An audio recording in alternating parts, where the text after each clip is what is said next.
Can you tell us your experience of visiting your GP, please? I am totally blind, so I don't have any sight whatsoever.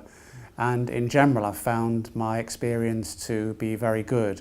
The receptionists are certainly aware of my disability and are always very helpful.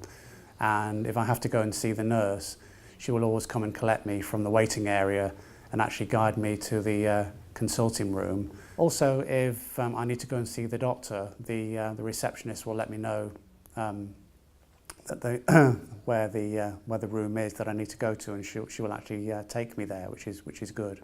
How did you feel after that experience?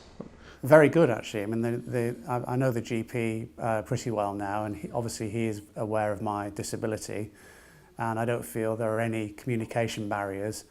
And certainly after the consultation, he will always give me his arm and guide me back to the waiting room. So there are no problems on that front. Do you think the GP could have done anything differently? Not really, no. I think everything is fine. I'm pretty sure the only problem I would have is if I actually went on my own, I wouldn't be able to use the electronic sign-in system.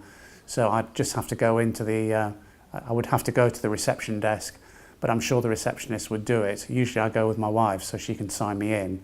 But I feel certain that the receptionist would do that because they know who I am anyway, so I'm sure there wouldn't be a problem. And what would you like to see the GPs and their staff do to help people with a sensory loss in the future?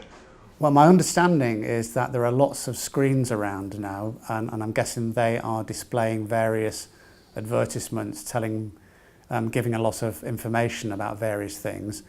And it would be really good if there was a website that I could go to that had electronic copies of a lot of that information that was being displayed. That would be very useful, and it would be good for the surgery to actually point that out to me.